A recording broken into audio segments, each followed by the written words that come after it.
দেখে নেওয়ার বিষয়বস্তু হলো সেল এন্ট্রি, অর্থাৎ কোনো আইটেম বা প্রোডাক্ট সেল হওয়ার পর সেই পুরো বিষয়টিকে, এই ট্রানজ্যাকশনের বিষয়টিকে আমরা কীভাবে ট্যালিতে নথিভুক্ত করে রাখবো। এটার জন্য ফার্স্ট আমাদেরকে ট্যালিটিকে ওপেন করতে হবে, অর্থাৎ পূর্ববর্তী নিয়ম অনুযায়ী গেটওয়ে অফ ট্যালি।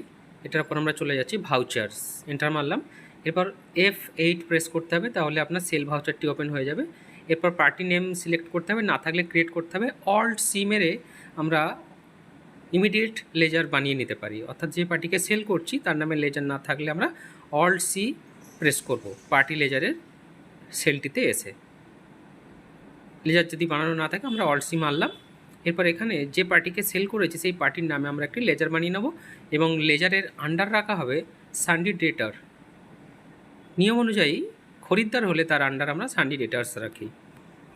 এরপর খুব সহজভাবে আমরা লেজারটিকে এন্টার মারতে মারতে অ্যাকসেপ্ট করে নেব। দেখুন, অ্যাকসেপ্ট করে নিলাম লেজারটিকে। এরপর আমরা চলে গেলাম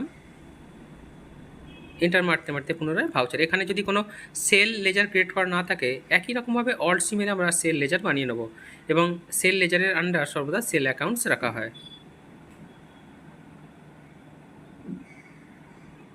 সেল অ্যাকাউন্টস আমি সিলেক্ট করে নিলাম লিস্ট থেকে।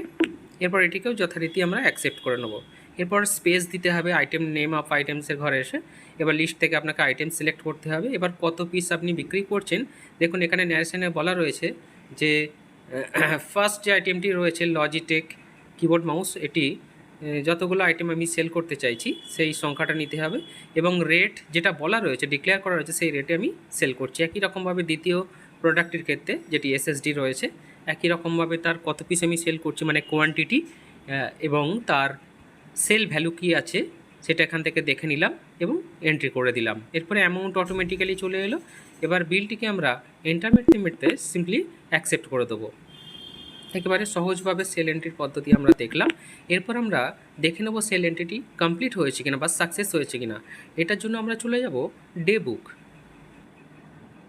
ব্যাকে এলাম আমি একটু, এখান থেকে ডে বুকে সিলেক্ট করলাম, এন্টার করলাম। দেখুন এখানে আমি যে সেল এন্ট্রিটি করেছিলাম সেটি শো করছে, বিলটিও শো করছে। এটিকে যদি প্রিন্ট করতে চাই একই রকমভাবে পুনরায় প্রিন্টে গিয়ে কারেন্টে ক্লিক করব এবং প্রিভিউ দেখে নেবো আমরা।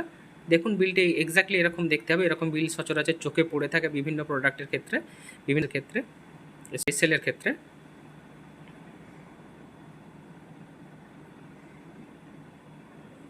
এরপর প্রিন্ট করতে চাইলে আমরা প্রিন্ট করে নেবো। কাজটি মিটে যাওয়ার পর আমরা এসকে মেরে বেরিয়ে আসবো।